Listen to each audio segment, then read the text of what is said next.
slowly open our eyes.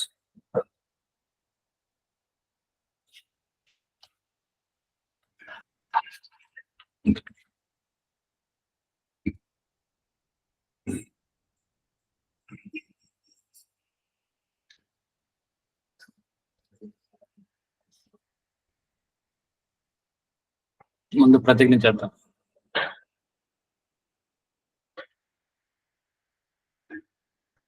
నేను ఎల్లప్పుడూ ఆనందంగా ఉంటాను. విశ్వ నియమాలు అర్థం చేసుకుని విశ్వసమ్మతమైన జీవితాన్నే గడుపుతాను. ఈ ప్రపంచమంతా ఆ విశ్వమాత యొక్క స్వరూపంగా భావిస్తున్నాను. సంపూర్ణ ఐశ్వర్యంతో మరియు ఆరోగ్యంతో ఉండటం నా హక్కుగా భావిస్తున్నాను. ఈ సమాజంలోని ప్రతి మనిషి పట్ల ప్రేమ భావాన్ని కలిగి ఉంటాను. ఇతర జీవుల పట్ల కారుణ్యాన్ని ప్రదర్శిస్తాను.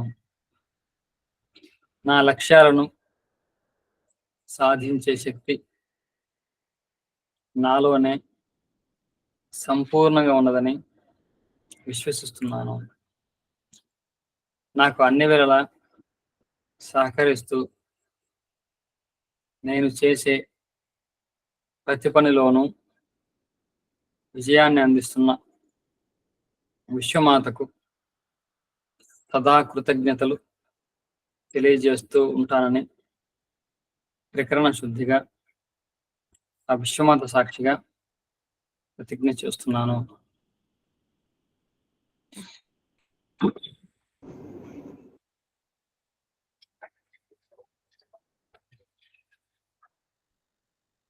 Right, today's topic. ఈరోజు క్లాస్లో నిన్న ఈఎఫ్టీ గురించి చాలా మంది డౌట్స్ అడిగారు. ఆ ఈఎఫ్టీ గురించి డౌట్స్, 2 పాజిటివ్ థింకింగ్ గురించి ఈరోజు మనం చూద్దాం. మనం డిసైడ్ చేసుకున్న టాపిక్ ఏంటంటే పాజిటివ్ థింకింగ్.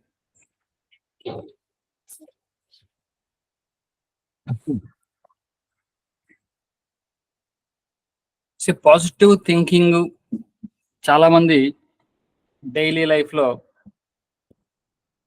చాలా తరచూ వాడేటటువంటి పదం పాజిటివ్ థింకింగ్. మీరు పాజిటివ్గా ఉండాలి, పాజిటివ్గా ఆలోచించాలి. అంటే పాజిటివ్ థింకింగ్ అంటే ఏదైనా సరే కొంతమంది మన మంచికి అనుకోవడం, అది కూడా ఒక రకమైన పాజిటివ్ థింకింగే. కానీ ఒక డెఫినేషన్ మీకు అర్థమైతే మనకి చాలా తేలిగ్గా ఉంటుంది. అంటే ఈజీగా అర్థం చేసుకోవాలంటే ఒక గ్రోత్ మైండ్ సెట్ని ఎల్లప్పుడూ కలిగి ఉండడమే పాజిటివ్ థింకింగ్. ఇది చాలా simple understanding. Growth mind set అంటే నేను ఎదగాలి, సందర్భం ఎలా ఉన్నా నేను ఎదగడమే నా లక్ష్యం, నేను ఎదగడం కోసమే పుట్టాను అని అనుకోవడమే పాజిటివ్ థింకింగ్. ఆ ఎదగడానికి కావాల్సినటువంటి వాటిని మాత్రమే చూడడం. చూడండి, బెస్ట్ ఎగ్జాంపుల్, ఇదేం కొత్త కాదు, మన జీవితంలో మన డిఎన్ఏలో ఉన్నవే. ప్రతి మనిషి ఎదగాలని కోరుకుంటాడు. ప్రతి జంతువు, ప్రతి మొక్క, చెట్టు ఎదగాలని కోరుకుంటుంది. మీరు ఒక చిన్న విత్తనం వేసి ఒక రాళ్ళ మధ్యలో విత్తనం వేయండి, దానిపైన రాళ్ళు కూడా పెట్టేసేయండి. ఆ మొక్క ఎలా వచ్చి ఆ రాళ్ళు ఎక్కడ సందు ఉంటే ఆ సందులోంచి వచ్చి అలా లేచిపోతూ ఉంటుంది. అంటే దాని అర్థం ఏంటి? ఎన్ని ఇబ్బందులు క్రియేట్ చేసినా ఆ మొక్క ఏ విధంగా అయితే ఏ చిన్న సందో చూసుకొని ఎలా ఎదిగిపోతుందో ఆ ఎదిగిపోవాలనుకోవడమే పాజిటివ్ థింకింగ్. మనం కూడా అంతే. చుట్టూ పరిస్థితులు ఎలా ఉన్నా సరే, ఎంత ఇబ్బందులు ఉన్నా సరే, మీరు చూడండి దానికి ఎంతో బ్యారియర్స్ క్రియేట్ చేయండి. ఆ ఒక చిన్న మొక్కకి ఏదైనా అడ్డు పెట్టండి, పెద్ద రాళ్ళు పెట్టండి, ఇంకో పెద్ద దాన్ని వంచేయండి, అటువైపు ఇల్లే కట్టేయండి, అది ఎట్టో అయినా సరే దానికి ఎటు అవకాశం ఉంటే అలా తిరిగి తిరిగి మళ్ళీ పైకి వచ్చేస్తుంది మొక్క. ఈ విధంగా మన జీవితంలో కూడా మనం అలా వచ్చేయాలి అని అనుకోవడమే దాని గ్రోత్ మైండ్ సెట్ అంటున్నాం. కాబట్టి గ్రోత్ మైండ్ సెట్ చాలా చాలా ఇంపార్టెంట్ మనిషికి. కాకపోతే ఇది సహజంగా ఉన్నదే. ప్రతి ఒక్కరూ, ప్రతి జీవి నేను ఎదగాలని అనుకుంటారు. కానీ మనకు ఉన్నటువంటి పరిస్థితుల ప్రభావంతో మళ్ళీ మన ఆలోచన కొంచెం నెగిటివ్గా వెళ్ళిపోవడం, మనకు నచ్చకపోవడం, కొన్ని ఆ నచ్చని వాటి గురించి ఆలోచించకపోవడం, మనకే నచ్చకపోవడం, కాబట్టి మన ఎదుగుదలని పట్టుకోకపోవడం, ఇవన్నీ కూడా నెగిటివ్ థింకింగ్. అంటే ఇప్పుడు ఒక కొన్ని మొక్కలు చూసారా, గోడల మధ్యలో పెరుగుతూ ఉంటాయి. ఆ రావి మొక్కలు ఇవన్నీ కూడా నేను చాలా వరకు అనుకునేవాడిని, ఈ గోడల్లో దీని విత్తనాలు ఎవరేసారండి బాబు, ఎలా వస్తుంది ఇవన్నీ అనుకునేవాడిని. నాకు తర్వాత అర్థమైంది ఏంటంటే, ఈ కాకులు ఉంటాయి కదా, ఈ కాకులు ఈ రావి కాయలు ఉంటాయి, ఆ కాయల్ని తీసుకెళ్ళి గోడ మీద పెట్టుకొని తినడంతో అక్కడ అవి మొక్కలు వస్తూ ఉంటాయి. ఆ గోడల మీద వస్తూ ఉంటాయి, ఆ రాళ్ళ మధ్యలోంచి చిలుచుకొని వస్తూ ఉంటాయి. ఒక్కోసారి ఇంకొంచెం పెద్దదైంది అనుకోండి, ఆ గోడ సైతం కూలిపోతూ ఉంటుంది. నాకు అప్పుడు అనిపిస్తుంది, ఈ చిన్న మొక్క దాని స్ట్రెంత్ బలం ఎంత ఉంటుంది, దాన్ని ఏమి చేయలేం, మనం ఇలా లాగితే ఇరిగిపోద్ది, అలా వచ్చేస్తుంది వేరుతో సహా. అటువంటి మొక్క అంత పెద్ద రాయిని చీలుస్తుంది, పడగొడుతుంది గోడనే. అంటే ఎంత బలం ఉంది అందులో, ఎంత బలంగా వస్తుంది అది, దాని బలం ఎంత అనిపిస్తుంది నాకు. కాబట్టి ఆ విధంగా ఆ గ్రోత్ మైండ్ సెట్ని కలిగి ఉండడమే ఒక పాజిటివ్ థింకింగ్. సరే, డెఫినేషన్లా చెప్పుకోవాలి అనుకుంటే మనకి డెఫినేషన్ కూడా ఉంది. Mental attitude that welcomes you to your mind, thoughts, words and imagery that contribute to your growth, success and well being. అంటే మన యొక్క ఆలోచనలు, మన యొక్క థాట్స్, మన యొక్క మాటలు, మన యొక్క ఊహలు, ఇవన్నీ కూడా దేనికి, మనం ఎదగడానికి, మన జీవితంలో సక్సెస్ అవ్వడానికి, మన వెల్ బీయింగ్. అంటే వెల్ బీయింగ్ అంటే ఓవరాల్గా ఫైనాన్షియల్ వెల్ బీయింగ్ కావచ్చు, ఫిజికల్ వెల్ బీయింగ్ కావచ్చు, మెంటల్ వెల్ బీయింగ్ కావచ్చు, మన బాగు కోసం మన మాటలు, మన ఆలోచనలు, మనం యొక్క ఊహలు అన్నీ ఉంటే దాన్ని మనం పాజిటివ్ థింకింగ్ అని అంటున్నాం. కాబట్టి మోస్ట్ ఇంపార్టెంట్ మనం అర్థం చేసుకోవచ్చు, ఇక్కడ కూడా గ్రోతే. మనం గ్రోత్ ఎదగడానికి, మనం సక్సెస్ అవ్వడానికి అక్కడ మనకి ఎటువంటి అవకాశాలు ఉన్నాయో దాన్ని చూడడమే పాజిటివ్ థింకింగ్. అంటే ఏ విధంగా అంటే, చాలామంది మనకు జీవితంలో సంఘటనలు అనేకం జరుగుతూ ఉంటాయి. జరుగుతున్నప్పుడు అక్కడ పాజిటివ్ చూస్తున్నామా, నెగిటివ్ చూస్తున్నామా అంటే, ప్రాబ్లమ్సే కొంతమంది దృష్టి పెడుతూ ఉంటారు, ప్రాబ్లమ్స్ మీద. కొంతమంది సొల్యూషన్స్ మీద దృష్టి పెడుతూ ఉంటారు. అంటే మనం సొల్యూషన్స్ మీద దృష్టి పెట్టగలడం, దీని నుంచి ఎలా ఎదగాలనుకోవడం, దాన్ని పాజిటివ్ థింగ్ అంటాం. ఇది చాలామందికి కామన్గా తెలిసినటువంటి ఒక ఒక ఎగ్జాంపుల్ చెప్తాను. ఒక American company, shoe manufacturing company, ఒక ఇద్దరు సేల్స్ పీపుల్ని ఆఫ్రికన్ కంట్రీకి పంపించింది. ఆఫ్రికన్ కంట్రీస్కి పంపించి అక్కడ ఉన్నటువంటి మన బిజినెస్కి ఉన్నటువంటి పొటెన్షియల్ ఆపర్చునిటీస్ ఏంటో కనుక్కోరండి, రిపోర్ట్ ఇవ్వండి అని చెప్పి పంపించారు. ఆ ఇద్దరు సేల్స్ పీపుల్ ఆఫ్రికన్ కంట్రీకి వచ్చారు. ఆఫ్రికన్ కంట్రీలో ఆ ప్రాంతంలోకి వెళ్ళారు, మొత్తం స్టడీ చేశారు. అందులో ఇప్పుడు ఇద్దరు సేల్స్ పీపుల్ 2 రకాలుగా రిపోర్ట్ ఇచ్చారు. మొదటి సేల్స్ పర్సన్ ఏ విధంగా రిపోర్ట్ ఇచ్చారంటే, ఇక్కడ అసలు వాళ్ళు డ్రెస్సులే సరిగా వేసుకోరు, మరి చెప్పులు ఎక్కడ వేసుకుంటారు, షూ ఎక్కడ వేసుకుంటారు. చాలామంది డ్రెస్సులే వేసుకోవట్లేదు, చెప్పులు అస్సలు వేసుకోవట్లేదు. వీళ్ళు హంటింగ్ చేస్తున్నారు, ఆ పక్కన ఉన్నటువంటి అడవులకు వెళ్తున్నారు, హంటింగు, మిగతా అన్నీ చేయడం, వ్యవసాయం, ఈ పొలంలో తిరగడం, ఈ ఇన్ని పనులు చేస్తున్నారు. వీళ్ళకి ఒక నాగరికత లేదు, ఒక సివిలైజేషన్ లేదు. కాబట్టి ఇక్కడ మన మార్కెట్, మన షూ మార్కెట్ అసలు మనం ఎక్స్పెక్ట్ చేయలేమండి. కాబట్టి ఈ మార్కెట్ మనకు టార్గెట్ మార్కెట్ కాదు, వీళ్ళు టార్గెట్ కస్టమర్స్ కాదు, మనం టైం వేస్ట్ చేసుకోవడమే మన ఎఫర్ట్ అని రిపోర్ట్ రాశాడు. అసలు మనకు ఒక ప్రోడక్ట్ కూడా సేల్ అవ్వదని రాశాడు. సరే, రెండో సేల్స్ పర్సన్ ఏం రాశాడంటే, మొత్తం బాగా స్టడీ చేసి సేమ్ ఇన్సిడెంట్ సేమే, కానీ అతనికి ఏమర్థమైందంటే, ఇక్కడ ఎవరూ కూడా ఒక షూ అనేది అలవాటే లేదు, కాబట్టి వీళ్ళు వేటాడుతున్నారు, అడవికి వెళ్తున్నారు, వ్యవసాయం లాంటి పనులు చేస్తున్నారు, కానీ షూ వేసుకోవట్లేదు, ఎవరు వేసుకోవట్లేదు.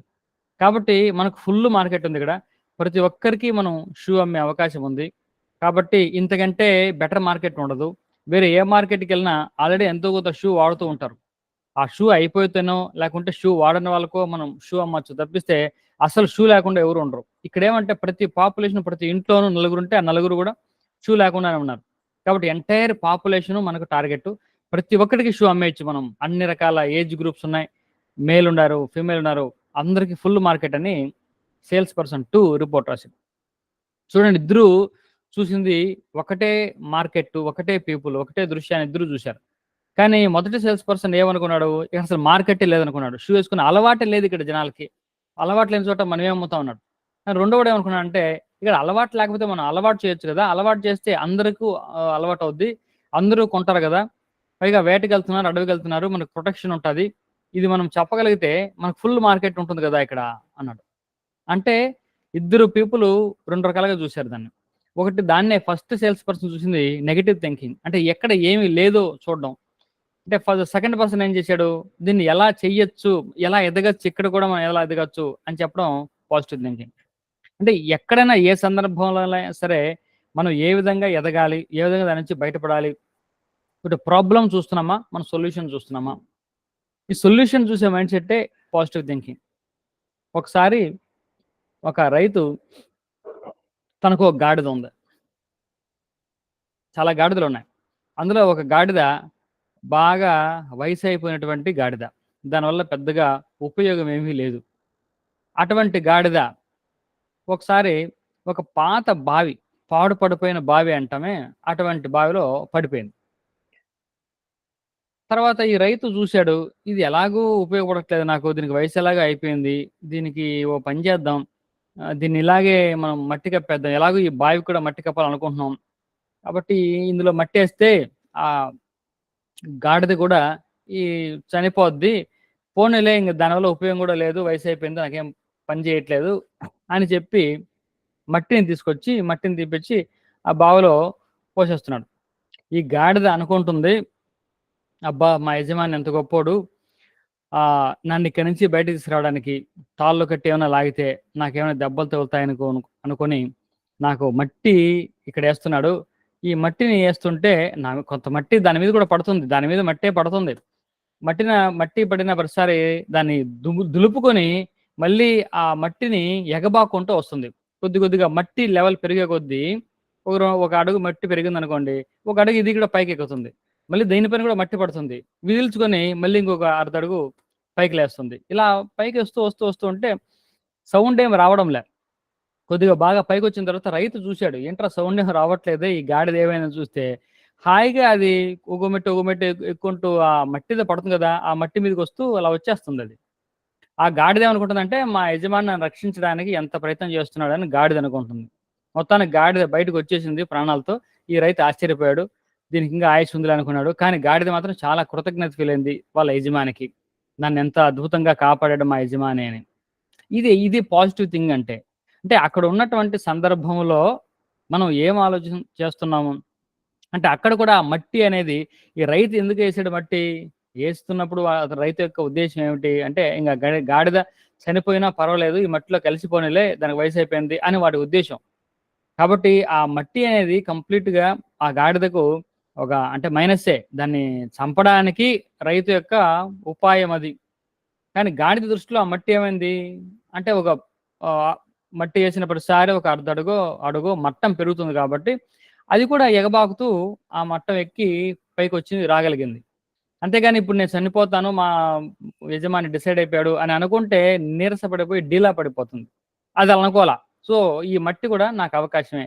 నేను ఎదగడానికి నాకు ఉపయోగపడుతుంది అని గాడిద అనుకోవడంతోటి దాని ప్రాణాలు కాపాడుకుంది. చాలా హ్యాపీగా ఉంది. ఈ రైతు ఆశ్చర్యపోయాడు.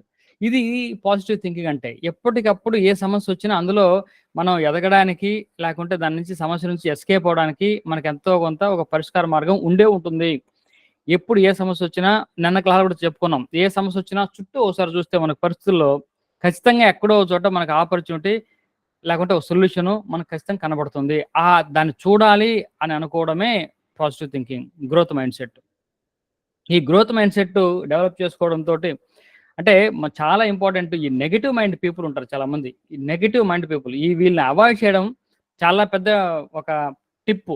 అంటే tips to become to gain positive thinking అని చెప్తే మనకు బోలెడు కంటెంట్ వస్తది. అంటే పాజిటివ్‌గా ఆలోచించాలి. ఓన్లీ సొల్యూషన్ చూడాలి. ప్రాబ్లమ్ చూడకూడదు. ఓకేనా? ఇలాంటివన్నీ వచ్చినప్పుడు అవాయిడ్ నెగెటివ్ పీపుల్ అనేది మోస్ట్ ఇంపార్టెంట్. రెండోది అవాయిడ్ నెగెటివ్ సెల్ఫ్ టాక్.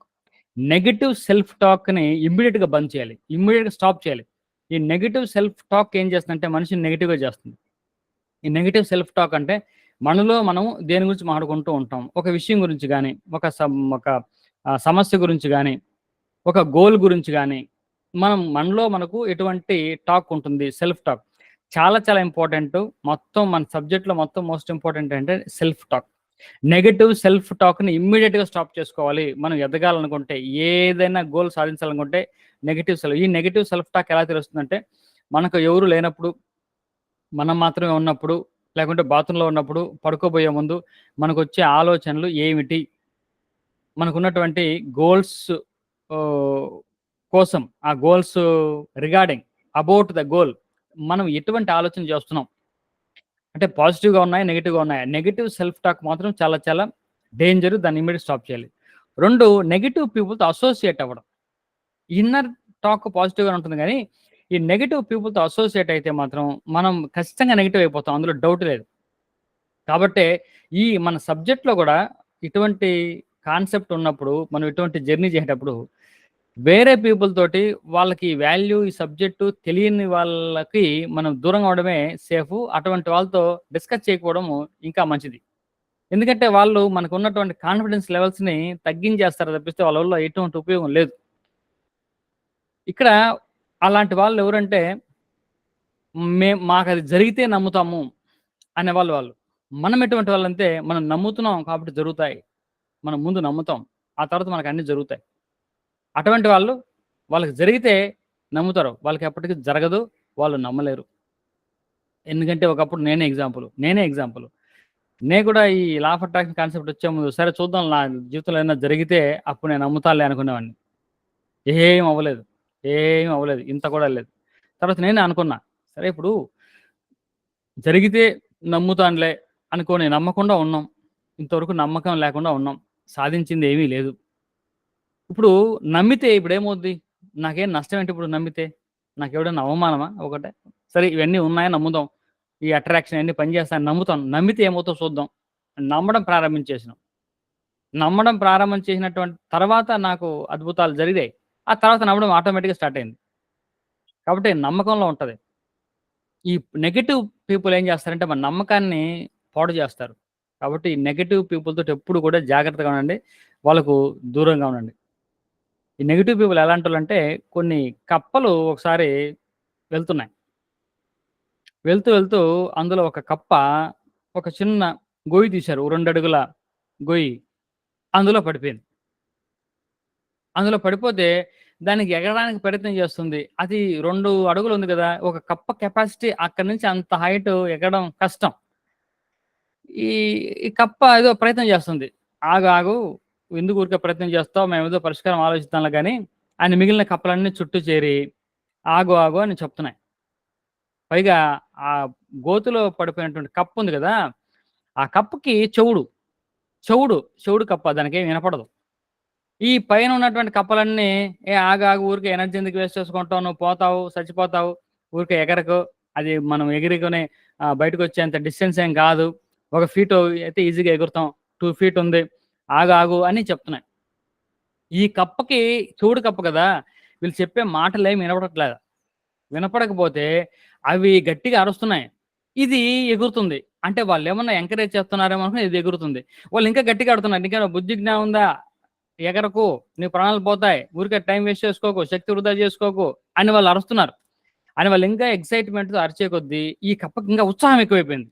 ఉత్సాహం ఎక్కువైపోయి నన్ను బాగా ఎంకరేజ్ చేస్తున్నారు మా ఫ్రెండ్స్ అని ఇంకా బలంగా ఎగరడం ప్రారంభం చేసింది. ఇంకా బలంగా ఎగురుతుంది. ఎంత చెప్పినా అర్థం కాదు దీనికి అని వాళ్ళు ఇంకా తిడుతున్నారు. ఇది ఇంకా ఉత్సాహం ఎగిరి మొత్తానికి బయటకొచ్చేసింది. బయటకొచ్చేస్తే మళ్ళీ వాళ్ళు తిడతన్నారు. నీకు ఎంత చెప్పినా అర్థం కావడం లేదే. మేము వద్దు అని చెప్తున్నాం కదా! ఏం మండు పట్టుదలతో వదిలిపెట్టవే అని ఆ కప్పలన్నీ ఈ కప్పని తిట్టాయి. అప్పుడు నాకేమో మీరు చెప్పింది నాకు అర్థం కాలేదు. నాకు చెవుడు అని చెప్పిందది. ఓహో! నీకు చెవుడా? అంటే మేము వద్దు అని చెప్తే మీరు నన్ను చాలా ఎంకరేజ్ చేశారు. కాబట్టి నేను ఆ ఉత్సాహంతో, ఆ మోటివేషన్‌తో పైకొచ్చేసాను అని ఆ కప్ప చెప్పింది. అప్పుడు అర్థమైంది దీనికి చెవుడు మనం చెప్పిందేమి అర్థం కాలేదు. మనం వద్దు అన్నా కూడా దీనికి అర్థం కాలేదని. కాబట్టి ఆ నెగెటివ్ పీపుల్ విషయంలో మనం ఇలా ఉండాలి. ఒక చెవుడు ఉన్న వాళ్ళలాగా ఏది మైండ్‌లోకి తీసుకోకూడదు. వాళ్ళు చెప్పిన కమాండ్ అసలు మనం వినకూడదు. అంత నెగెటివ్ పీపుల్‌ని మనం అవాయిడ్ చేయాలి. ఈ పాజిటివ్‌గా ఉండాలనుకుంటే మాత్రం. ఎందుకంటే పాజిటివ్ థింకింగ్ మనం కష్టపడి అలవాటు చేసుకుంటున్నాం. సహజంగా మనకు ఉన్న స్థితి అయినప్పటికీ మనం ఎమోషనల్‌లో మనం కోల్పోయాం.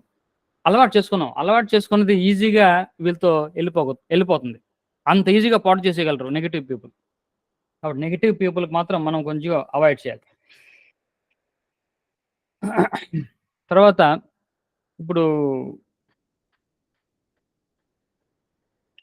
ఈఎఫ్టీ గురించి చాలామంది డౌట్స్ ఎక్స్ప్రెస్ చేశారు. ఈఎఫ్టీ గురించి మనం కొద్దిగా క్లియర్‌గా అసలు కాన్సెప్ట్ ఏంటి? ఈఎఫ్టీ అనేది మనం చూద్దాం. ఎమోషనల్ ఫ్రీడమ్ టెక్నిక్ దానికి ఏం చెప్పారంటే, acupuncture without needle is EFT అని చెప్పారు. Acupuncture without needle. నీడిల్ లేకుండా అక్యుపంక్చర్ చేసే పద్ధతి ఈఎఫ్టీ. అంటే మనకు అర్థం కావడానికి దానికి ఏం పేరు పెట్టారో చెప్తున్నా. అంటే అక్యుపంక్చర్ అంటే అక్యుప్రెషరు, అక్యుపంక్చర్ 2 ఉన్నాయి. అక్యుప్రెషర్ అంటే ఇక్కడ కొన్ని పాయింట్స్ ఉంటాయి. Pressure points. అక్కడ ఒత్తిడి ఇవ్వడంతో, నొక్కడంతో మన బాడీలో ఉన్నటువంటి చిన్న చిన్న ఎలిమెంట్స్ ఏమైనా ఉంటే పోతాయి. అక్యుపంక్చర్ అంటే నీడిల్ ఉంటది. ఆ నీడిల్‌తో గుచ్చుతారు. ఇప్పుడు మెడ నొప్పి అనుకోండి, ఇక్కడ ఎక్కడో గుచ్చుతారు. ఏదో పాయింట్ ఏదో ఉంటది. ఆ పాయింట్‌లో గుచ్చుతారు. ఆ పాయింట్స్ వాళ్ళకి తెలుసనమాట. కాబట్టి ఇక్కడ అక్యుపంక్చర్ లాంటి treatment without needle is EFT. కాబట్టి ఈఎఫ్టీలో నీడిల్స్ ఏమి ఉండవు గానీ, ఇంచుమించు అక్యుపంక్చర్ లాంటి టెక్నిక్ మనకు అలాగా పనిచేస్తుంది అని మనకు ఇక్కడ ఈఎఫ్టీ గురించి చెప్తున్నారు. ఇది బేసిక్‌గా ఎమోషనల్ ఫ్రీడమ్ టెక్నిక్. మనకి ఎమోషన్ నుంచి అంటే ఇక్కడ నెగెటివ్ ఎమోషన్ అనేది అర్థం. ఎమోషనల్ ట్రామా అనేది అర్థం. ట్రామా నుంచి మనం బయటపడడానికి ఎటువంటి టెక్నిక్ యూజ్ చేయాలి అని దాని అర్థం. ఇక్కడ కొంతమంది మనం పాజిటివా, నెగెటివా అనేటటువంటి కన్‌ఫ్యూజన్‌లో ఉన్నారని అర్థమైంది. ఇక్కడ మనం ఎప్పుడు ఇవ్వాల్సిన కమాండ్ మాత్రం పాజిటివ్ కమాండే. నెగెటివ్ కమాండ్ ఎప్పుడు ఎక్కడ కూడా ఇవ్వాల్సిన అవసరం లేదు. కానీ మరి నెగటివిటీ అనేది ఎలాక్కడ అంటే నెగటివిటీ అనేది మన మైండ్‌లో అయితే మనం ప్రాసెస్ స్టార్ట్ చేసే ముందు మనం స్మరించుకోవాలి. అది మాత్రం చేయాలి. ఫర్ ఎగ్జాంపుల్ ఇది టెక్నిక్ ఎక్కడి నుంచి వచ్చిందంటే ప్యూర్ మన మెడికల్ సైన్స్ నుంచే వచ్చిందిది. మెడికల్‌గా ట్రీట్మెంట్ చేసేటప్పుడు సైకియాట్రిస్ట్‌లో ఎమోషనల్ ట్రామా ఎవరికైనా ఉంటే వాళ్ళకు ఈ ట్యాపింగ్ పాయింట్స్‌ని సజెస్ట్ చేస్తున్నారు. ఈ tapping points suggest for example మనకు ఎమోషనల్ బ్లాక్స్ 3 ఉంటాయని చెప్పాం. మనతో గాని, ఇతర వ్యక్తులతో గాని, ఇతర విషయాలతో గాని. ఈ మూడిటితో మనకు ఎటువంటి ఒక ఎమోషనల్ బ్లాకేజెస్ ఏమైనా ఉంటే దాన్ని రిలీజ్ చేసుకోవడానికి ఈ టెక్నిక్ బాగా ఉపయోగపడుతుందని చెప్పాం. సో ఫర్ ఎగ్జాంపుల్ ఆ లెక్కన మనకి వేరే వ్యక్తితో చిన్న ఇష్యూ ఉంది. ఆ వ్యక్తితో ఒక ఎమోషనల్ బ్లాకేజ్ ఉంది. ఆ వ్యక్తి మనకు గొడవ జరిగింది. మనల్ని ఇబ్బంది పెట్టాడు. ఏదో అనుకుందాం. ఇప్పుడు ఈఎఫ్టీ యూజ్ చేసుకొని దాని నుంచి ఎలా బయటపడాలి? అంటే నేను ఈఎఫ్టీలో బేసిక్‌గా 2 అఫర్మేషన్ చెప్పాను మీకు. I forgive myself and forgive others. ఇది పట్టుకోండి సరిపోద్ది. ఇప్పుడు ఏదో ఒక ట్రామా మీరు దీని నుంచి బయటపడాలనుకున్న ట్రామా ఏంటి? అంటే ఎటువంటి ఎమోషనల్ బ్లాకేజ్ నుంచి మీరు బయటపడాలి అనుకుంటున్నారు? అది మనకు క్లారిటీ అయితే ఉండాలి. మనసులో అయితే ఉండాలి. ఫర్ ఎగ్జాంపుల్ ఒకతను మన విషయంలో దురుసుగా ప్రవర్తించాడు. మనం ఎమోషనల్‌గా బాగా హర్ట్ అయ్యాం. ఇప్పుడు దాని నుంచి బయటపడడానికి నేను ట్యాపింగ్ చేస్తున్నాను. ఇప్పుడు దాని నుంచి బయటపడడానికి ఏం చేయాలి అంటే I have to forgive that person. అతన్ని క్షమించడం వినా ఇంకో మార్గం లేదు. లేకుంటే నేనే ఒక విషయం గురించి చాలా బాధపడుతున్నాను. నేను చాలా గిల్ట్ ఫీల్ అవుతున్నాను. నేను చాలా తప్పు చేసిన భావన నాకుంది. ఇప్పుడేం చేయాలంటే ఐ ఫర్‌గివ్ మైసెల్ఫ్. అంటే ఆ ఎమోషనల్ కాజ్ ఏంటో మనకు తెలియాలి. తెలిసే ఉంటుంది. తెలుస్తుంది కాబట్టి ఒకసారి దాన్ని గుర్తెచ్చుకొని ఇప్పుడు ఫర్ ఎగ్జాంపుల్ నేనే ఏదో తప్పు చేశాను. సరిదిద్దుకోలేని తప్పు చేశాను. దానికి నేనే బాధపడుతున్నాను. ఇప్పుడు దాని నుంచి నేను బయటపడాలి. ఈ క్లారిటీ నాకుంది. ఇప్పుడు ఐ ఫర్‌గివ్ మైసెల్ఫ్. ఒకటే అఫర్మేషన్. ఐ ఫర్‌గివ్ అదర్స్ కూడా అక్కర్లే. I forgive myself. I forgive myself. దేనికి అడుగుతున్నానో నాకు క్లారిటీ ఉంది. ఏదో సందర్భంలో నేను చాలా గిల్ట్ ఫీల్ అవుతున్నాను.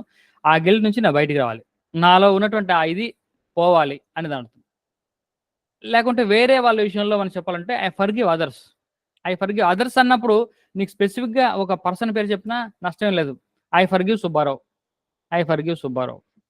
జనరిక్‌గా ఏం చెప్తామంటే అతనితో పాటు ఇంకా కూడా ఉంటాయి కాబట్టి ఐ ఫర్‌గివ్ అదర్స్. అదర్స్‌లో మనం వాళ్ళ గురించే మనం మైండ్‌లోకి వాళ్ళ గురించే వస్తుంది. మైండ్‌లో మనకున్నటువంటి ఆ నెగెటివ్ ఎమోషను ఉండాలి. కన్సిడర్ చేయాలి. కానీ చెప్పడం మాత్రం పాజిటివ్ అఫర్మేషనే ఎప్పుడు చెప్పాలి. మనకు రావాల్సినటువంటి ఔట్‌కమ్ మనకేం రిజల్ట్ రావాలో దాన్నే మనం చెప్పుకుంటాం. కాబట్టి ఇది పోవడానికి ఏమి ఉండదు. అది వస్తే ఇది ఆటోమేటిక్‌గా పోయినట్టు దాని అర్థం. మనం ఆ వ్యక్తిని, ఆ విషయాన్ని లేకుంటే మనల్ని క్షమించినంత మాత్రం చేత మనకు ఆ ఎమోషను బ్లాకేజీ క్లియర్ అయినట్టే దాని అర్థం. ఎందుకు ఎమోషనల్ బ్లాకేజ్ పోవాలంటే ఎలా పోద్ది?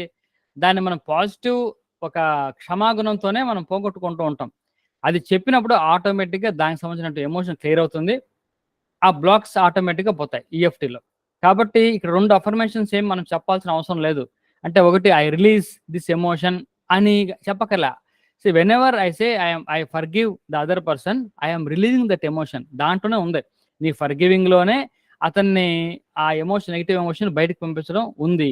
కాబట్టి మరీ ఎక్కువగా ఆ నెగటివిటీని స్మరిస్తున్నాం కాబట్టి, స్మరణ చేయాల్సొస్తుంది కాబట్టి, ఒకసారి దాని గురించి గుర్తు తెచ్చుకొని రిమైనింగ్ ట్యాపింగ్ అంతా పాజిటివ్‌తోనే మనం చేస్తాం. కాబట్టి కన్‌ఫ్యూజ్ అవ్వాల్సిన అవసరం లేదు. మొత్తం అఫర్మేషన్స్ అన్నీ పాజిటివ్ అఫర్మేషన్సే ఉంటాయి. కానీ యాక్చువల్‌గా కొంతమంది ఎలా చేస్తారంటే, even though I have the problem, నన్ను మోసం చేసినప్పటికీ, సుబ్బారావు నన్ను మోసం చేసినప్పటికీ ఐ ఫర్‌గివ్ హిమ్. అంటే అది కలిపి చెప్తారు కొంతమంది. అది అంత అవసరం లేదు. అది కరెక్ట్ కూడా కాదు. అస్తమానం అతను మోసం చేశాడు అని మనం గుర్తు చేసుకోవాల్సిన అవసరం లేదు. ఓవరాల్‌గా నన్ను మోసం చేసిన వ్యక్తి ఉన్నాడు. ఆయన వల్ల ఎమోషనల్‌గా నేను బ్లాక్ అయ్యాను. కాబట్టి నా బ్లాకేజ్ క్లియర్ చేసుకోవాలి అనేది ఇంటెన్షన్. ఆ ఇంటెన్షన్ మాత్రం క్లారిటీ ఉండాలి. ఇంకొక ఆశ్చర్యకరమైన విషయం చెప్తాను. మీకు ఇంటెన్షన్ ఏమి లేకపోయినా మీరు ట్రై చేయండి. మీరు ఏమి స్మరించుకోకుండా, ఏ ఇంటెన్షన్ లేకుండా ఈ ట్యాపింగ్ పాయింట్స్ అలా చేస్తూ ఉండండి. ఒక రిలాక్సేషన్ వస్తుంది మీకు. అంటే ఎక్కడి నుంచి వస్తుంది రిలాక్సేషన్ అంటే ఏదో మన బాడీలోంచి వెళ్ళిపోయినట్టు, మన మైండ్‌లోంచి ఏదో రిలీజ్ అయినట్టు, మనం కొంచెం ఫ్రీగా ఉన్నట్టు, లైట్‌గా ఉన్నట్టు ఈ ఫీల్ వస్తుంది మీకు. అంటే దాని అర్థం ఏంటి? మీరు ప్రాబ్లమ్‌ని చెప్పకపోయినా సరే, ఆ ట్యాపింగ్ పాయింట్స్ అనేది ఫిజియోలాజికల్, బయోలాజికల్, సైకలాజికల్ కాదిక్కడ. అంటే అఫర్మేషనే సైకలాజికల్. కాబట్టి సైకలాజికల్ ప్రాసెస్ ఏమి చేయకుండా కేవలం బయోలాజికల్‌గా మీరు ట్యాపింగ్ పాయింట్స్ టచ్ చేస్తూ ఉంటే ఆటోమేటిక్‌గా మీకు ఒక ఫ్రీ లేకపోతే ఒక లైట్ మీకు బాడీలోనే అర్థమవుతుంది. అప్పటికే మనకి అసలు ఏది ఇంటెన్షన్ లేకుండా చేసినా సరే ఎంతో కొంత లైట్‌గా ఫీల్ అవుతాం. చిన్న బాడీలో ఉన్న చిన్న పెయినో, సఫరింగో ఉందనుకోండి, దాని నుంచి కూడా బయటపడినట్టు కొంచెం హాయిగా, కంఫర్ట్‌గా మనం ఫీల్ అవ్వడం జరుగుతుంది. కాబట్టి ఈఎఫ్‌టీ చేసేటప్పుడు మన ఇంటెన్షను మన మైండ్‌లోకి తెచ్చుకోవాలి. మనం దేని గురించి, ఎవరి గురించి ఈ యొక్క నెగెటివ్ ఎమోషన్ మనకు బ్లాక్ అయింది. ఆ ఇన్సిడెంటు, ఆ వ్యక్తిని గురించి స్మరించుకోవాలి ఒకసారి. మైండ్‌లోకైతే రావాలి ఆ ఇంటెన్షన్. వచ్చిన తర్వాత అఫర్మేషన్ అన్ని పాజిటివ్‌గానే చేయాలి. నేను అందుకే ఎక్కువ అఫర్మేషన్ చేయకుండా ఈ రెండే పెట్టుకోండి. I forgive myself and forgive others. ఈ రెండిటి దగ్గరే ఉంటాయి మనకి ఎమోషనల్ బ్లాక్స్ అన్నీ కూడా. మనల్ని మనం క్షమించుకోలేకపోవడం, లేకపోతే వేరే వాళ్ళని క్షమించుకోలేకపోవడం ఈ రెండిట్లో ఉంటది. అది సందర్భం ఏదైనా కానివ్వండి. ఇప్పుడు అదర్స్ అన్నప్పుడు మీకు అదర్స్ అంటే ఎవరు దేని గురించో బ్లాక్ ఉందో, ఆ ఇన్సిడెంట్ ఆటోమేటిక్‌గా మీ మైండ్‌లోకి వస్తుంది. ఇప్పుడు వాళ్ళని ఫర్‌గివ్ చేసినంత మాత్రం చేత ఆ ఇన్సిడెంట్ కూడా మనకు బయటికెళ్తుంది. కాబట్టి ఈఎఫ్‌టీ అనేది మనం అలా చేస్తాం. ఈఎఫ్‌టీలో డౌట్స్ ఏమన్నా ఉంటే ఇంకా అడగండి. ఒకసారి నేను సమాధానం చెప్తా. ఈఎఫ్‌టీ అనేది కొంతమంది ఈఎఫ్‌టీ ప్లస్ ఓపెన్ కలిపి చేసే ఇవన్నీ కూడా అంటే ప్రయోగాలు. అంటే ఈఎఫ్‌టీ మనకు అందించినప్పుడు అందులో ఓపెన్‌కి సంబంధం లేదు. అంటే మన థాట్స్ ఏ థాట్ అయినా సరే అంటే మన బాడీలో ఏ థాట్ అయినా సరే ఒక ఎమోషనల్‌గా మనం బాడీలోకేసుకోవాలనుకుంటే ఈఎఫ్‌టీని ఉపయోగించేది ఒక బేసిక్ ప్రిన్సిపల్ కాబట్టి అదేదో open I am sorry, please forgive me, thank you, I love you. ఇదొక ప్రయోగం చేశారు. కానీ చాలామంది అలా కూడా వాడేవాళ్ళున్నారు. వాడొచ్చు కూడా తప్పేం కూడా లేదు. ఆ పాజిటివ్ ఎమోషన్ మనం బాడీలోకి, మైండ్‌లోకి ఏస్తున్నాం. పనిచేస్తుంది. అవన్నీ ఆ ప్రయోగాలన్నీ అక్కర్లేదు. ఒరిజినల్ టెక్నిక్ ఎలా ఉందో మనం అలా ఫాలో అయిపోదాం. So, I forgive myself, forgive others, I love myself. ఎక్కడైనా సెల్ఫ్ లవ్ తేడా వచ్చిందనుకోండి, మనల్ని మనం ఇష్టపడడం, లేకపోతే సెల్ఫ్ వర్త్ లోపించిందనుకోండి, అప్పుడు ఐ లవ్ మైసెల్ఫ్ అనేది ఒకటి యాడ్ చేసుకోండి. ఎక్కువ డీటెయిల్డ్ అఫర్మేషన్ కాకుండా సింపుల్‌గా I love myself, I forgive myself, I forgive others. ఇది హెల్త్ కోసం చేస్తే మాత్రం I love my self, each and every cell in my body is active and happy. ఇటువంటివి చేస్తే ఆ బాడీలో ఉన్నటువంటి సెల్స్ అన్ని యాక్టివ్‌గా ఉంటాయి. హీలింగ్ కూడా బాగవుతుంది. అందుకే అవి కూడా కొన్ని యాడ్ చేసి మీకు చెప్పాను. ఏమైనా హీలింగ్ చేసుకునే వాళ్ళు అలా హీలింగ్ చేసుకోవచ్చు. డౌట్స్ ఏమన్నా ఉంటే అడగండి ఈఎఫ్టీలో ఇంకా.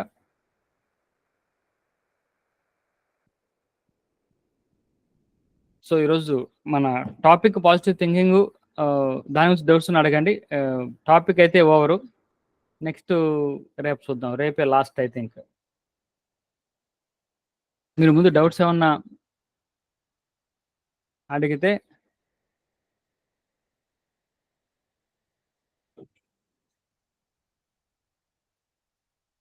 ఈఎఫ్డి గురించి చాలా చర్చ చేయనట్టున్నారు మన వాట్సాప్ గ్రూప్లో.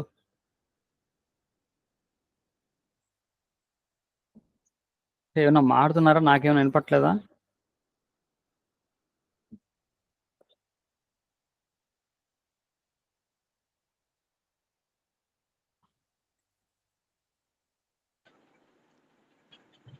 గురుగారు చిన్న క్వశ్చన్ గురుగారు.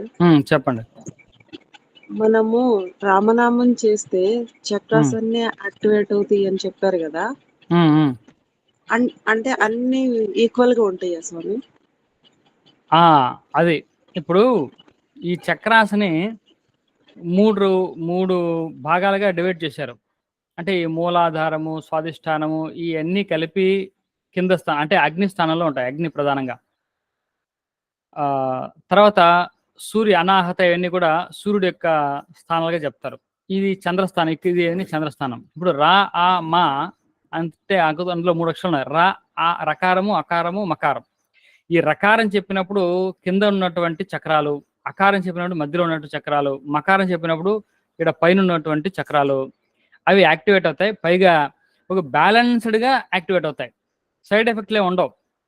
మీరు ఓంకారం చెప్పినా, రామనామం చెప్పినా రెండిటికి ఒకే ఫలితం ఉంటుంది. మీరు కావాలంటే ప్రయత్నం చేయండి. మీరు ఒక 10 నిమిషాలు ఓంకారం చెప్పి మీ దృష్టిని ఇక్కడ పెట్టండి.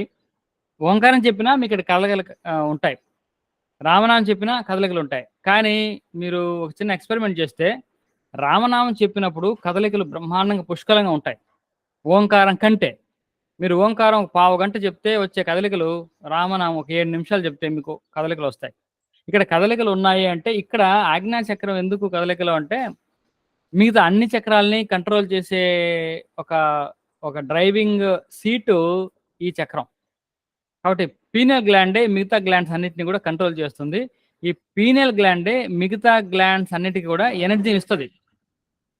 కాబట్టి పీనియల్ గ్లాండ్ పర్మిషన్ లేకుండా ఏ గ్లాండ్ డెవలప్ అవుతుంది.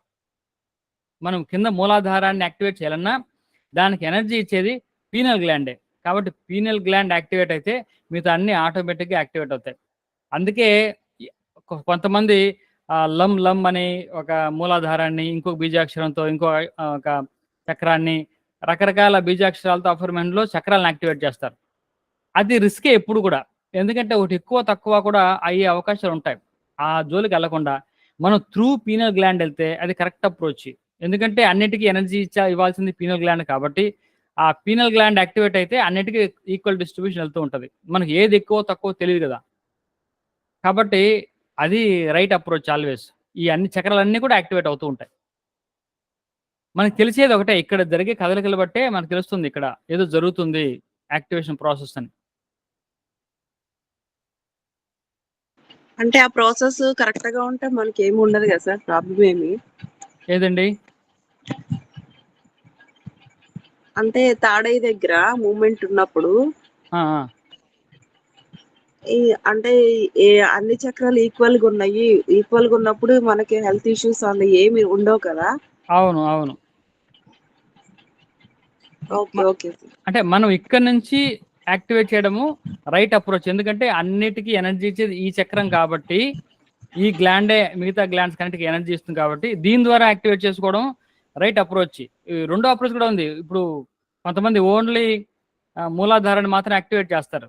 అప్పుడు మూలాధారం యాక్టివేట్ అవుతుంది, మిగతా కొన్ని ఇన్యాక్టివ్లో ఉంటాయి. అప్పుడు అది ఇంబ్యాలెన్స్ క్రియేట్ చేస్తుంది అంటున్నా. ఇలా చేసుకోవడం కరెక్ట్ అప్రోచ్.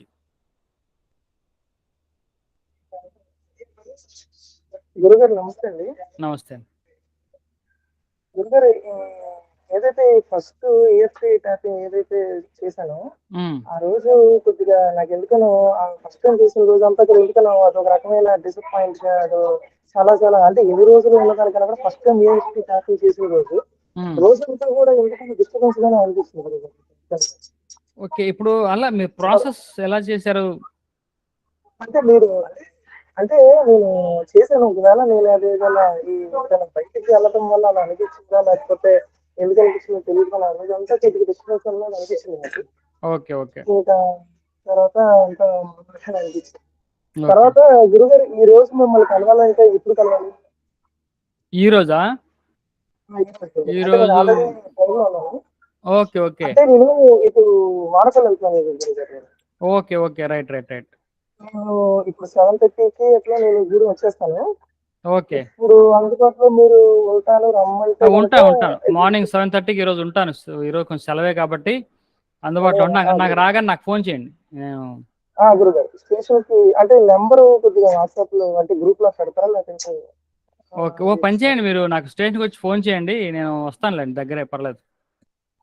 అయ్యో గురుగారు పర్లేదు వస్తాను.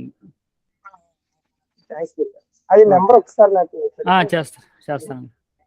Okay Guru okay thank you Guru right. EFT గురించి మనకేమి సందేహాలు లేవు కదా? సందేహాలు ఏం పెట్టుకోకండి, మనకు నెగిటివ్ అలా ఏం ఉండదు. మనకు వేరే దాని స్మరణ, ఆ నెగిటివ్ ఎమోషన్ స్మరణ ఎక్కువ చేయకుండా ఇంటెన్షన్ మాత్రం రావాలి. దేని నుంచి మనం బయటపడాలనుకుంటున్నాం అది మాత్రం ఇంటెన్షన్. మిగతా అంతా మనం ఫర్గివ్ మీద మనం ఫోకస్ చేస్తే ఈ బాగా పనిచేస్తుంది టెక్నిక్.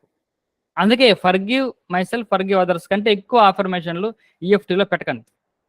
చాలా పవర్ఫుల్ ఆఫర్మేషన్ ఆ రెండే.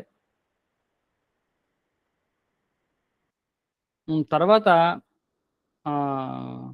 నైటు నాకు కొన్ని ఎంపవరింగ్ థాట్స్ లాగా వచ్చాయి.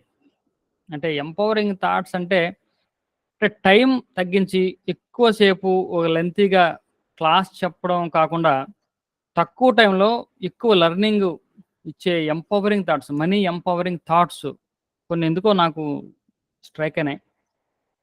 దాన్ని నేను తర్వాత ఫర్దర్ క్లాస్లోనే నేను చెప్పబోతున్నా.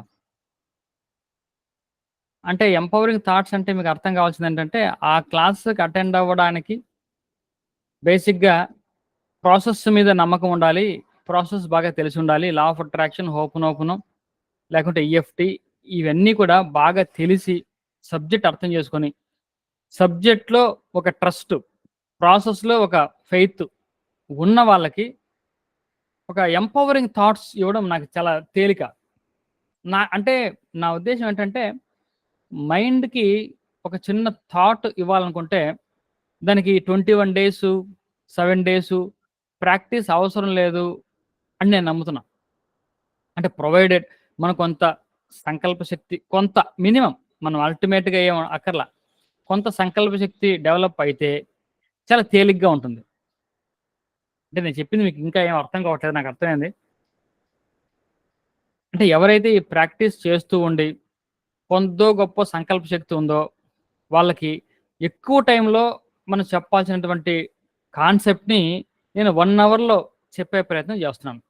ఎంపవరింగ్ థాట్స్ అంటున్నాను. ఆ ఎంపవరింగ్ థాట్స్ మనం ఇస్తే, ఫర్ ఎగ్జాంపుల్ మనీ విషయంలో మనీ లవ్ సర్క్యులేషన్, అంతే, ఇది ఎంపవరింగ్ థాట్.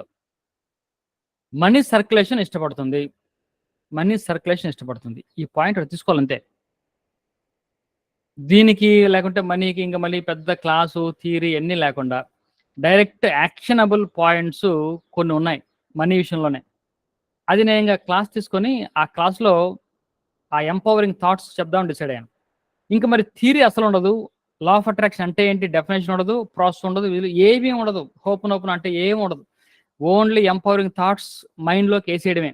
వేయడానికి సిద్ధంగా ఉన్నటువంటి మైండ్స్కి మాత్రమే ఆ క్లాసు. అంటే ప్రాసెస్ ఇలా ఎలా పనిచేస్తుందండి అని నమ్మే వాళ్ళకి కాదు, క్వశ్చన్ అడిగే వాళ్ళకి కాదు. ఎలాగో పనిచేస్తుంది, కానీ నాకు ఒక థాట్ కావాలి, ఎంపవరింగ్ థాట్ ఒకటి కావాలి. మనీ లవ్ సర్క్యులేషన్ అని చెప్పాం. ఓకే, ఇప్పుడు దీన్ని బట్టి ఏం చేయాలి? నీ దగ్గర ఉన్న డబ్బుల్ని నువ్వు సర్క్యులేషన్లో పెట్టాలి. So I circulate my money అని రాయాలి, ఇప్పుడు అని రాయాలి. సో నీ దగ్గర ఎంత ఉంది? ఒక 1000 రూపాయలు ఉన్నా దాన్ని సర్క్యులేషన్లో ఉంచుతున్నావా లేదా? అలా ఇంట్లో భద్రంగా డబ్బాలో పెట్టి పెడుతున్నావా? మనకు ఒక రెగ్యులర్గా వాడుకోవడానికి ఒక 3000 4000 లిక్విడ్ మనీ క్యాష్ ఉండాల్సిందే. మిగతా అంతా కూడా మన అకౌంట్లోనో లేకుంటే ఇంకో చోట దాన్ని తీసుకెళ్ళి పెడుతూ ఉండాలి. ఇప్పుడు ఈ థాట్ ఇవ్వడమే నా పని. So I circulate my money, అంతే థాట్. అది మీరు ఏ విధంగా చేస్తారు, మీరు ఎన్ని ఆలోచనలు వస్తాయో ఇట్స్ మీ ఇష్టం. సో ఇటువంటి ఎంపవరింగ్ థాట్స్ ఇవ్వడం కోసమే ఒక సెషన్ పెడదామని అనుకుంటున్నాను. అంటే నాకు నైటే కొన్ని ఎంపవరింగ్ థాట్స్ అంటే నాకు వచ్చినాయి. అక్కడ నాకు అర్థమైంది ఏంటంటే బాడీలో చిన్న తేడా ఉందనుకోండి, ఫీవరే ఉంది లేకుంటే ఒక పెయినే ఉంది, దీన్ని హీల్ చేయడానికి 1 వీక్ 10 డేస్ టైం పడుతుంది. ఒక కోర్స్ ఆఫ్ మెడిసిన్ వాడాలి. కానీ మైండ్లో ఒక చిన్న డిఫరెన్స్ ఉంది, లేకుంటే ఒక ఎమోషనల్ బ్లాకే ఉంది. క్షణాల్లో పోతుంది, పోగలదు. మైండ్కి ఆ శక్తి ఉంది. మనం మైండ్ని కూడా అలవాటు చేయడానికి 21 డేస్ అక్కర్లే. 21 డేస్ అలవాటు చేయాల్సిన అవసరంలా. మీరు చెప్పండి, ఈ రోజు నుంచి నేను మార్నింగ్ 4 o'clock నిద్ర లేయాలి, ఈరోజు డిసైడ్ అయిపో స్ట్రాంగ్గా, రేపు నుంచి అయిపోద్ది. దీన్ని గ్రాడ్యువల్గా చేయడం అక్కర్లేదంటున్నా, అది అవసరం లేదు. ఈ మైండ్ చెప్తే ఆ తీసుకునేంత పొజిషన్లో మైండ్ ఉన్నప్పుడు వాళ్ళకి మాత్రమే నేను ఈ ఎంపవరింగ్ సెషన్ చేద్దాం అనుకుంటున్నా. అందరికీ కాదు. తర్వాత నేను వీడియో చేస్తాను, వీడియో ద్వారా అడ్మిషన్లు ఉంటాయి. అది పెయిడ్ ప్రోగ్రామే కూడా, మనీ గురించి. ఇది అంటే ఆ నైట్ వచ్చినటువంటి థాట్, నాకు ఆ ఎంపవరింగ్ థాట్స్, చాలా పవర్ఫుల్ థాట్స్. తక్కువ టైంలో, నేను గంటలు చెప్పకుండా, మీరు గంటలు వినకుండా మనకు రిజల్ట్ రావాలి. రిజల్ట్ రావడానికి కావాల్సినటువంటి థాట్స్ మన మైండ్లో వేస్తే సరిపోద్ది. అంటే పొలం సిద్ధంగా ఉంది, బాగా సస్యశ్యామలంగా చదును చేసినటువంటి పొలం సిద్ధంగా ఉంది, దాంట్లో విత్తనం వేయడమే బాకీ ఉంది. అటువంటి వాళ్ళకు మాత్రమే ఈ సెషను. లేదు నాకు ప్రాసెస్ మీద కొన్ని డౌట్లు ఉన్నాయి, ముందు నేను ప్రాసెస్ ప్రాక్టీస్ చేయాలి, ముందు అర్థం చేసి తెలుసుకోవాలన్న వాళ్ళకి ఈ సెషన్ ఎటువంటి ఉపయోగం ఉండదు. ట్రస్ట్ అయితే ఉండాలి, ఫెయిత్ అయితే ఉండాలి, వాళ్ళకి మాత్రమే. చెప్పండమ్మా. సార్ మరి ఆ రేంజ్కి రావాలంటే ఏం చేయాలి సార్ అందరూ? మీకు ఏం లేదు, ఇప్పుడు మీకు ఒకటే నేను టెస్ట్ చేసుకోవాల్సింది ఏంటంటే, మీరు అంటే ఏంటి, డబ్బు అనేది money is power for me, money is power for me అనే ఎగ్జాంపుల్ నేను ఇప్పుడు చెప్తాను. మీరు ఇమ్మీడియట్గా నమ్మగలరా లేదా? ఇమ్మీడియట్గా దాన్ని మీరు డైజెస్ట్ చేసుకోగలరా లేదా? ఇమ్మీడియట్గా చేసుకుంటాం సార్.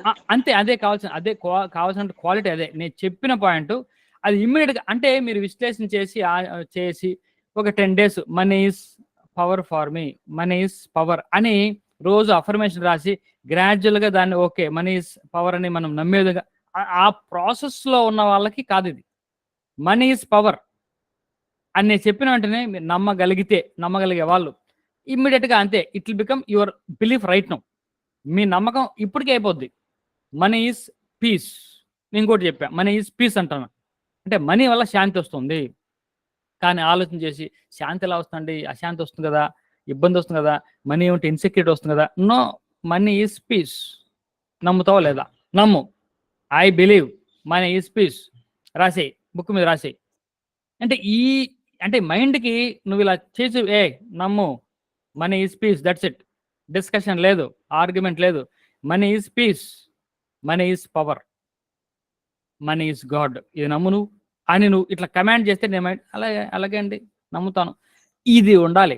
ఇది ఉంటే ఎక్కువ గంటలు ట్రైనింగ్ అవసరంలా. మనకి ఏం కావాలో డైరెక్ట్గా తీసుకెళ్ళి పడేస్తాం అంతే.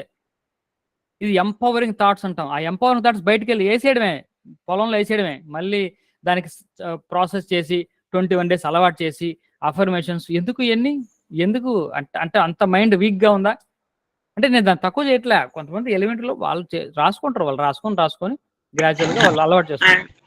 అట్లా అని కాదు సార్, ఈ కొత్త సబ్జెక్ట్ కదా, కొంచెం డైనమాలా ఉంటది, కొద్దిగా అలవాటు అవ్వడానికి టైం పట్టదు.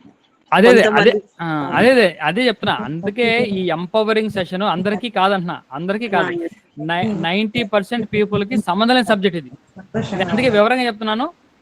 ఇది ఎవరైతే ఒక చిన్న థాట్ ఇవ్వగానే ఆ థాట్ని యాజ్ ఇస్ గా బిలీఫ్ గా మార్చేసుకోగలిగితే, అటువంటి సంకల్పం శక్తి ఉన్న వాళ్ళకి తక్కువ టైంలో మనకు కావాల్సినటువంటి సీడ్ వేసి పడేస్తాం అంతే. జస్ట్ అది ఎలా ఉంటుందంటే అంతే.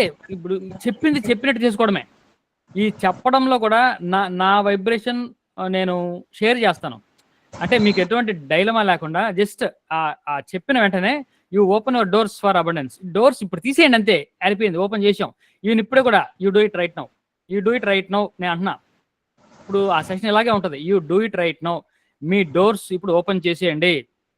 దీనికి డోర్ ఎలా ఓపెన్ చేయాలి, అబండెన్స్ ఎలా వస్తుంది, ఈ క్వశ్చన్స్ మానేసి you just right now close your eyes and you open your doors for abundance.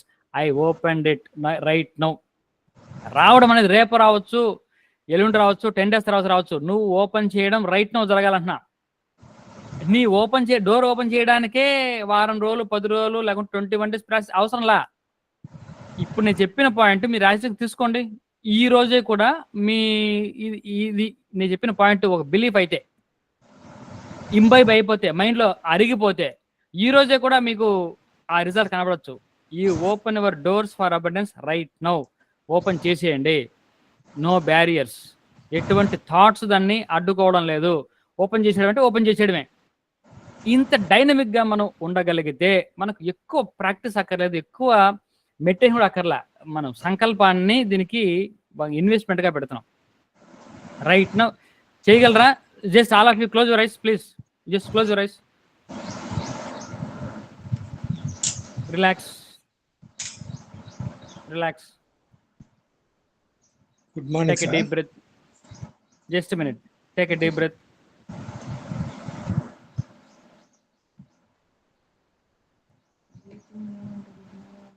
I opened my doors for abundance. మనసులో చెప్పుకోండి మీరు. I opened my doors for abundance. సమృద్ధి కోసం నేను తలుపు తెరిచాను. నా జీవితంలో సమృద్ధి కోసం తలుపు తెరిచాను. I opened my door for abundance. Abundance డోర్లు తెరుచుకోబడ్డాయి, తెరిచాము. అబండెన్స్ ఈ రోజే రావచ్చు, రేపు రావచ్చు, వారం తర్వాత రావచ్చు. I don't bother. బట్ నేనైతే డోర్ తెరిచాను. I completely opened my doors for abundance with full faith and trust. I have no blockages. I have no barriers. I opened my doors of abundance. My doors of abundance is already opened. Is already opened. Is already opened. Abundance flow freely into my life. Abundance flow freely into my life. Happy. I'm happy. I'm happy. Thank you. Thank you. Thank you. Open your eyes. ఇంత సింపుల్గా ఒక థాట్ని మన మైండ్లో పడేసుకోవాలి. Very simple. నేను ఈ రోజే మీరు అనుకోండి, ఈ రోజే నేను డోర్ ఓపెన్ చేశాను అంతే. దానికి మళ్ళీ ఒక ప్రాసెస్ ఏం అక్కర్లే. Right now I open my doors for abundance. ఎవరు ఏదో అడుగుతున్నారు, అడగండి. సార్ నేను సత్యనారాయణ సార్, ఖమ్మం నుంచి సార్. సత్యనారాయణ గారు చెప్పండి. మీరు అన్న పదం ఇప్పుడు బాగా మాకు అండర్స్టాండింగ్ అయింది సార్. ఎందుకంటే ఒక 2-3 రోజు నుంచి అనుకుంటున్నాం. నిన్న నైట్ డిసైడ్ అయ్యాం బాగా. మనీ చాలా పవర్ఫుల్, దాన్ని చాలా ప్రేమగా స్వీకరించాలి. ప్రతి విషయంలోనూ మనీ టాపిక్ మనం మన పదాలు యాడ్ చేసుకుంటూ బాగా పవర్ఫుల్, అది నాకు రావాలి అని ప్రతిరోజు అనుకోవాలని ఒక నిర్ణయానికి రాత్రి ఒక డిసైడ్కి వచ్చాను సార్ బాగా. ఎందుకంటే ఆ మనీయే మన ఉత్సాహంగా పైకి లేపుతుంది, మనీయే మన డిస్టర్బ్ చేస్తుంటది. అన్ని రకాలుగా ఒక ప్రాణవాయువు లాగా ఈ